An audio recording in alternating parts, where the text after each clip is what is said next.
नमस्कार, आप देख रहे हैं अपना उत्तराखंड। मैं हूं शीनम शर्मा। उत्तराखंड के हरिद्वार में फिल्मी स्टाइल में पुलिस की टीम पर बदमाशों ने हमला कर दिया और पुलिसकर्मी देखते रह गए। इस दौरान क्रॉस फायरिंग में 2 कांस्टेबल घायल हो गए हैं। साथ ही पुलिस कस्टडी में मौजूद अपराधी के पैर में गोली लगी है। पुलिस एक कुख्यात अपराधी विनय त्यागी को कोर्ट में पेशी के लिए लेकर जा रही थी। इसी दौरान बाइक सवार 3 बदमाशों ने पुलिस की गाड़ी का पीछा किया और लक्सर फ्लाईओवर के पास जाम के दौरान अचानक से गोलियां चला दी। गोली की आवाज़ सुनते ही गाड़ी में बैठे कांस्टेबल कुछ समझ पाते इससे पहले ही बदमाशों ने ताबड़तोड़ फायरिंग शुरू कर दी। हालांकि बाद में पुलिस की तरफ से भी जवाबी फायरिंग की गई, लेकिन बदमाशों को पकड़ नहीं पाए। बदमाश मौका देखकर वहां से भाग गए। घटना भीड़भाड़ वाली जगह पर हुई है, इसलिए राहगीरों में दहशत फैल गई। पुलिस पर भी सवाल खड़े हो रहे हैं। पुलिस रुड़की जेल से बदमाश विनय त्यागी को पेशी के लिए लक्सर कोर्ट लेकर जा रही थी। इसी दौरान अज्ञात हमलावरों ने फायरिंग कर दी। फायरिंग में बदमाश विनय त्यागी और 2 पुलिसकर्मी घायल हैं, जिनका हायर सेंटर में इलाज जारी है।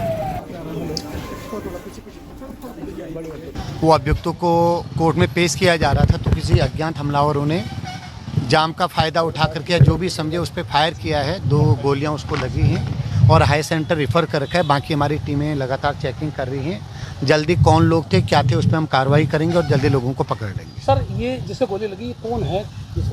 ये आज कोर्ट पे इसकी पेशी थी और हार्डकोर क्रिमिनल बताया जा रहा है। कई सारे मुकदमे उस पे हैं, तो आज पेशी थी उसकी। एक पुलिस का रूटीन वर्क है, तो पुलिस उसको जब पेशी के लिए ला रही थी, रास्ते में उस पर ही अटैक हो। कांग्रेस ने हरिद्वार की घटना पर तीखी प्रतिक्रिया दी है और कहा है प्रदेश की कानून व्यवस्था ध्वस्त हो गई है। राज्य में बदमाशों को पुलिस का खौफ खत्म हो गया है। कांग्रेस के प्रदेश उपाध्यक्ष सूर्यकांत धस्माना ने कहा कि अपराधी बेखौफ घूम रहे हैं, अपनी मर्जी से वारदातों को अंजाम दे रहे हैं। धस्माना ने पुलिस पर गंभीर आरोप लगाए हैं। पूरे प्रदेश में इस समय कानून व्यवस्था पूरी तरह से ध्वस्त पड़ी हुई है। देहरादून की रिलायंस शोरूम की डकैती हो, हरिद्वार की ज्वेलर्स की दुकान में डकैती हो, प्रदेश के अंदर तमाम जो वारदातें हो रही हैं, महिलाओं के खिलाफ लगातार अपराध की घटनाएं हो रही हैं। अंकिता भंडारी का मामला अब तक शांत नहीं हुआ है। पूरे प्रदेश में ऐसा लगता है जैसे जंगल राज है, कानून व्यवस्था नाम की कोई चीज ही नहीं है। और हरिद्वार की आज की घटना ने जो साबित कर दिया है कि प्रदेश में अपराधियों के दिमाग से कानून का खौफ, पुलिस का खौफ पूरी तरह से समाप्त हो गया।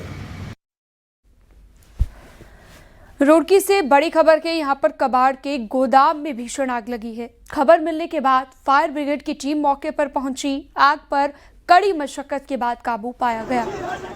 आग लगने के कारणों का अभी तक पता नहीं चल पाया है। मंगलौर कोतवाली के लिब्बर हेड़ी गांव का ये मामला बताया गया। आग की तस्वीरें बेहद खतरनाक हैं। आप भी देखिए कैसे आग की लपटों ने तांडव मचाया है।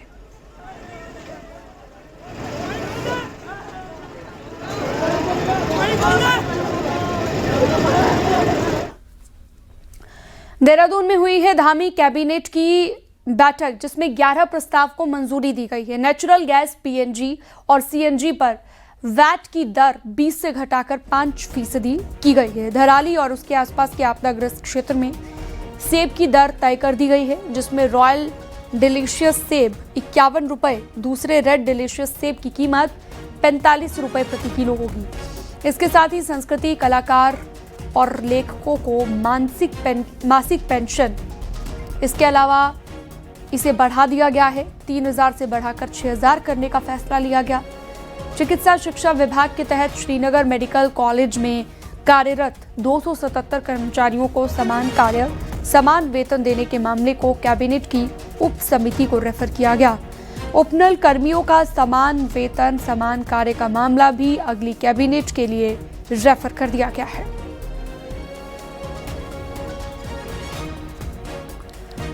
सीएम पुष्कर सिंह धामी उत्तरकाशी के दौरे पर हैं, जहां पर सीएम ने सांकरी में आयोजित केदारकांठा पर्यटन तीर्थाटन शीतकालीन महोत्सव का शुभारंभ किया है। इस दौरान यहां पर लगे स्टॉल पर भी सीएम धामी पहुंचे, स्टॉल का जायजा लिया और इस दौरान सीएम धामी ने पहाड़ के उत्पाद का स्वाद भी चखा। वहीं सीएम धामी ने उत्तरकाशी का पारंपरिक परिधान भी पहना। वहीं कार्यक्रम में सीएम धामी को सुनने के लिए भारी संख्या में लोग पहुंचे। सांकरी में सीएम पुष्कर सिंह धामी ने विंटर टूरिज्म के अंतर्गत पर्यटक दल को हरी झंडी दिखाकर रवाना किया। इस दौरान पुरोला विधायक ने सीएम धामी को स्थानीय परिधान भी पहनाए। उसके बाद सीएम धामी स्थानीय परिधान में लोगों के बीच पहुंचे।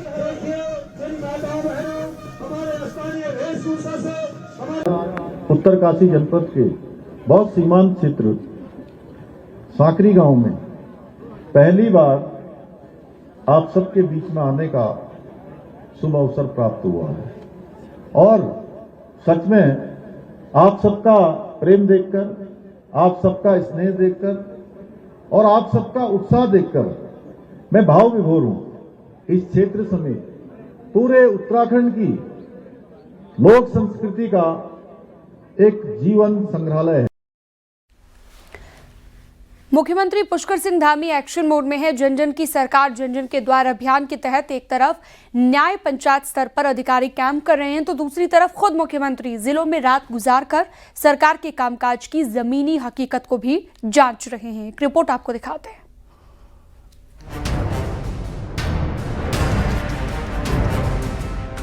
उत्तराखंड की विषम भौगोलिक परिस्थितियों में दूर दराज पहाड़ों में रहने वाले लोगों के लिए जिला मुख्यालय तक पहुंचना किसी चुनौती से कम नहीं। लंबा सफर, समय और खर्च तीनों भारी पड़ते हैं। इन्हीं दिक्कतों को देखते हुए मुख्यमंत्री के निर्देश पर अब समस्याओं के समाधान के लिए प्रशासनिक अधिकारी जनता के दरवाजे पर पहुंच रहे हैं। इसके तहत प्रदेश भर की 900 से ज्यादा न्याय पंचायतों में समाधान शिविर लगाए जा रहे हैं। जन जन की सरकार जन जन के द्वार ये कार्यक्रम आम जनता और सामान्य जनता, दूर दराज के क्षेत्रों में रहने वाले सामान्य लोगों को सुविधा मिले, उनके घर के पास सरकार पहुंचे, सभी विभाग पहुंचे, उसको लेकर ये कार्यक्रम किया जा रहा है। और 50,000 से भी ज्यादा लोगों ने अभी तक इन कैंपों में भाग ले लिया है। बड़ी संख्या में लोग आ रहे हैं और ये अनवरत रूप से 45 दिनों तक ये कार्यक्रम चलने वाला है। यही नहीं, मुख्यमंत्री ने एक और अहम कदम उठाया है। जिलों में रात्रि प्रवास का। अल्मोड़ा, बागेश्वर, नैनीताल और पिथौरागढ़ में सीएम रुककर हालात देख चुके हैं। गुरुवार को एक बार फिर मुख्यमंत्री नैनीताल में रात्रि प्रवास पर रहेंगे। मुख्यमंत्री का कहना है कि रात रुकने से जिले की असली जरूरतें, चुनौतियां और समस्याएं बेहतर तरीके से समझ में आती हैं। इससे योजनाओं को जमीन से जोड़ने में मदद मिलती है। किसी भी स्थान पर जाएं और वहां पर लोगों के साथ बैठें, बात करें। सभी प्रकार के वर्ग के लोग, सभी जो सरकार का फीडबैक है, वहां की जरूरतें हैं, वहां की चुनौतियां हैं, उससे आसानी होती है आगे काम करने में भी, योजनाएं बनाने में भी। और इसका अच्छा फीडबैक मिल रहा है। अच्छा कार्य व्यवहार में भी जो है हम लोगों को, चूंकि जब हम स्वयं नीचे जाते हैं तो हमारे अन्य लोग भी, जो हमारे अधिकारीगण हैं, वो भी जनता की त्वरित रूप से समस्याएं सुनकर उनका समाधान करते हैं। जनता से सीधा संवाद और मौके पर समाधान। मुख्यमंत्री का ये एक्शन मोड जमीनी स्तर पर तारीफ पा रहा है, लेकिन सियासी मैदान में ये रणनीति कितनी असरदार साबित होती है, ये देखने वाली बात होगी। देहरादून से न्यूज़ 18 के लिए सुनील नवप्रभात की रिपोर्ट। बांग्लादेश में हिंदुओं पर हो रहे अत्याचारों के विरोध में पचवादून में जगह जगह पर जोरदार प्रदर्शन देखने को मिला। विकासनगर के हरबटपुर, वेदास चौक और डाक पत्थर चौक पर हिंदू संगठनों ने एकत्रित होकर विरोध प्रदर्शन शुरू किया। डाक पत्थर चौक पर पहुंचे काली सेना के कार्यकर्ताओं ने जिंदा सुअर लेकर प्रदर्शन किया और बांग्लादेशियों को भारत से बाहर निकालने की सरकार से मांग की है। वो सुअर है जो बांग्लादेश में हमारे हिंदुओं को मार रहे हैं, काट रहे हैं। मैं भारत सरकार से और उत्तराखंड सरकार से एक ही बात कहूंगा कि अगर आपसे ये रोहिंग्या जिहादी सुअर देश से बाहर नहीं निकाले जाते तो आप हमें जिम्मेदारी दे, हम इन्हें 1 साल के अंदर इतनी बुरी तरीके से भारत के अंदर से सफाया कर देंगे। बांग्लादेश में हिंदुओं पर हो रहे अत्याचारों के विरोध में देहरादून के गांधी पार्क से घंटाघर तक मार्च निकालकर हिंदू समाज के लोगों ने विरोध प्रदर्शन किया। इस दौरान साधु संतों, व्यापारी वर्ग और हिंदू समाज के लोग आक्रोश मार्च में शामिल हुए।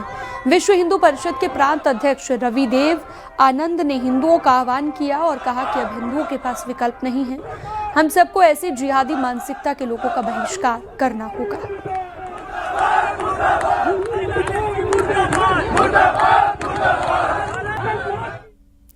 बांग्लादेश में हिंदुओं पर हो रहे अत्याचारों के विरोध में बुधवार को अजब नजारा देखने को मिला, जब विश्व हिंदू परिषद के समर्थकों ने राजधानी देहरादून की सड़कों पर गाड़ियों के काफिले के साथ प्रदर्शन किया। बुलेट के साइलेंसर को काटकर फायर की आवाज के साथ दर्जनों युवकों ने बहुत देर तक शोरगुल किया। युवक बिना हेलमेट पहने सड़कों पर बाइक चलाते रहे, पुलिस तमाशबीन बनी रही। यह नज़ारा राजधानी में पुलिस मुख्यालय के ठीक सामने का है और डीजीपी ऑफिस के सामने प्रदर्शनकारी बाइक के साइलेंसर से पटाखे छोड़ने की आवाज़ करते रहे, लेकिन पुलिस कुछ भी करने से बचती रही, जो कि हैरान कर देने वाला वीडियो है।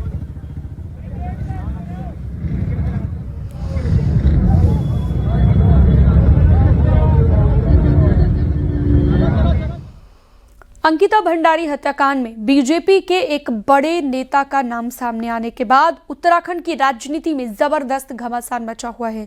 वायरल ऑडियो के बाद कांग्रेस सड़कों पर है, तो बीजेपी पूरे प्रकरण के लिए कांग्रेस को जिम्मेदार बता रही है। देखिए।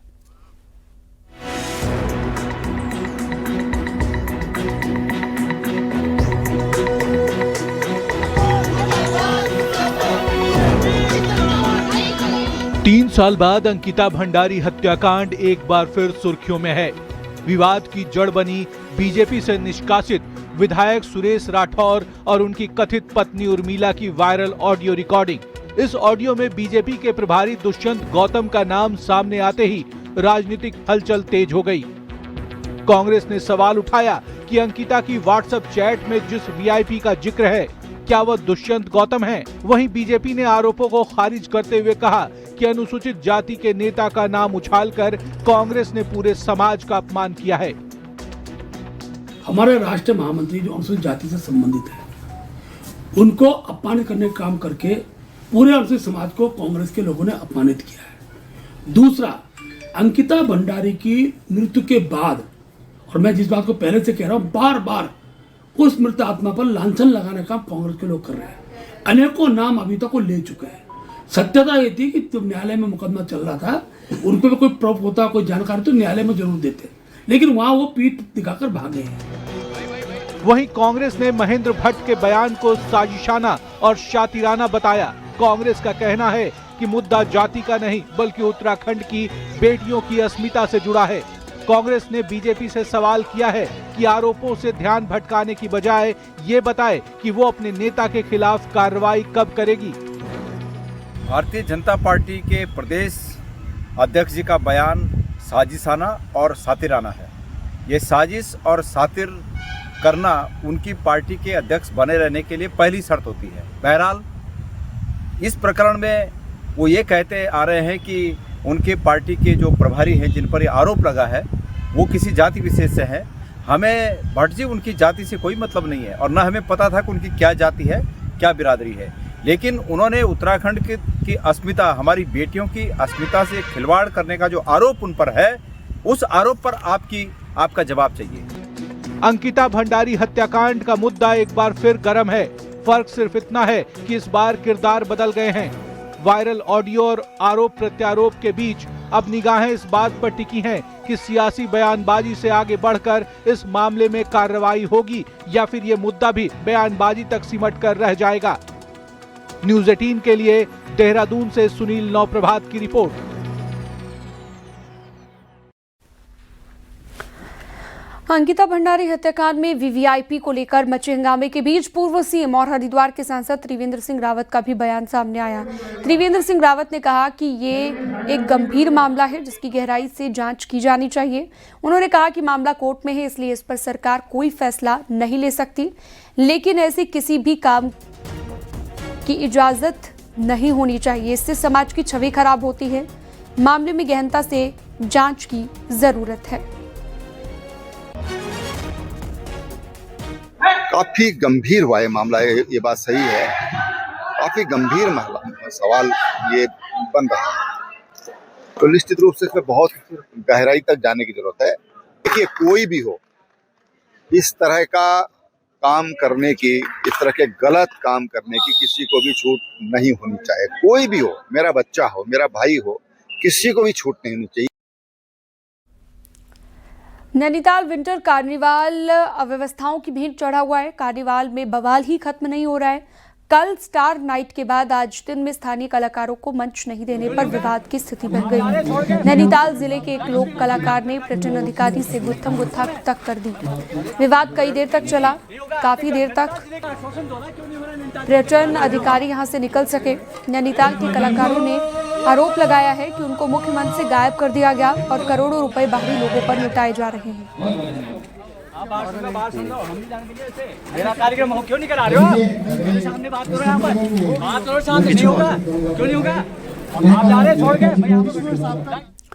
नैनीताल विंटर कार्निवाल का एक वीडियो और वायरल हो रहा है। इस वीडियो में जमकर लात घूंसे चल रहे हैं, हेलमेट से भी पिटाई की जा रही है। बताया जा रहा है कि बीती रात का ये मामला है जिसमें बाइक के हेलमेट से भी मारपीट की गई। और इस दौरान पुलिस के जवान ने बीच बचाव किया, मामले को शांत कराया गया।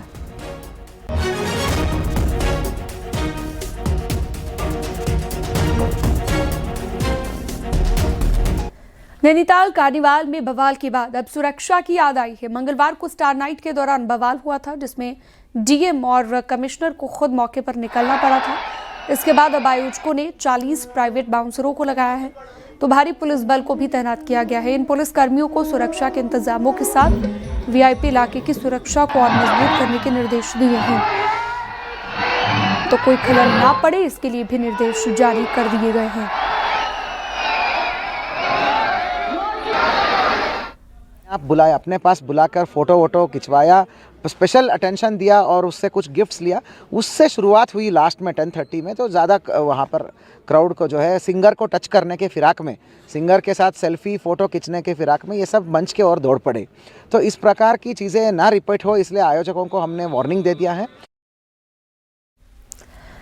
बीजेपी के राष्ट्रीय मीडिया प्रमुख और गढ़वाल सांसद अनिल बलूनी आज चमोली के दौरे पर रहे। इस दौरान बलूनी सांसद खेल महोत्सव में भी शामिल हुए। अनिल बलूनी ने खिलाड़ियों के साथ टेबल टेनिस भी खेला, बाद में उन्हें मेडल्स भी बांटे। अनिल बलूनी ने कहा कि वो लगातार इस दिशा में काम कर रहे हैं। अनिल बलूनी ने कहा पीएम मोदी के विजन से आज भारत का खेलों में भविष्य बेहद उज्जवल हुआ है। उन्होंने कहा कि कॉमनवेल्थ गेम्स और ओलंपिक गेम्स की तैयारियां जोरों पर हैं। बलूनी ने कहा उनका मुख्य मकसद गढ़वाल की ग्रामीण प्रतिभाओं को तराशना है ताकि यहां के बच्चे भी इंटरनेशनल लेवल पर खेल सकें। इस दौरान अनिल बलूनी ने गैरसैंण में एक नया केंद्रीय विद्यालय खोलने का भी आश्वासन दिया। साथ ही जोशीमठ खेल स्टेडियम के लिए 8 करोड़ की धनराशि मंजूर हो गई है। इसके लिए उन्होंने केंद्रीय खेल मंत्री मनसुख मांडविया का आभार जताया। प्रयास है कि गढ़वाल लोकसभा से इस ओलंपिक गेम में, एशियन गेम्स में और कॉमनवेल्थ में गढ़वाल लोकसभा से हमारे बच्चे जाएं, मेडल जीतें। हम लोग कुछ प्रतिभाओं को देख रहे हैं कि किन लोगों को उसमें डेवलप किया जा सकता है देश में, और देश में इन्हें दुनिया में जहां उनकी प्रैक्टिस करानी होगी, जो संसाधन जरूरत पड़ेगी, उन प्रतिभाओं को कैसे हम नेशनल लेवल पे, इंटरनेशनल लेवल ले जाए, उसके लिए जो जो करना होगा सब कुछ करेंगे। और ये सांसद खेलकूद प्रतियोगिता केवल यहाँ के खेलों तक नहीं, इस प्रतिभाओं के चयन को लेकर है और किस तरह से गढ़वाल के खिलाड़ियों को आगे ले जाएं उसको लेकर हम लोग प्रयास कर रहे हैं। मुझे पूरा विश्वास है कि हम लोग इसमें सफल होंगे। तो मैंने सबको विश्वास दिलाया है कि मैं भारत सरकार से बात करके गैरसैंण में एक केंद्रीय विद्यालय की शुरुआत हम लोग करने जा रहे हैं। बहुत जल्दी इस पर हम लोग प्रपोजल प्रस्ताव बना के भारत सरकार से बातचीत करके, और आप लोग मान के चले कि बहुत जल्दी हमको गैरसैंण में भी एक केंद्रीय विद्यालय की सौगात भारत सरकार से हम लोगों को मिलेगी। गढ़वाल सांसद अनिल बलूनी चमोली के पीपल कोठी पहुंचे और यहां पर 24वें पर्यटन, किसान और सांस्कृतिक मेले में शामिल हुए। इस दौरान मेला समिति ने उनका स्वागत किया। अनिल बलूनी ने कहा कि ये मेला न सिर्फ क्षेत्रीय पर्यटन को बढ़ावा देता है, बल्कि कारीगरों, किसानों को भी अपनी प्रतिभा और उत्पादों को दिखाने का मंच प्रदान करता है। अनिल बलूनी ने कहा मेलों के जरिए राज्य की संस्कृति भी प्रदर्शित होती है।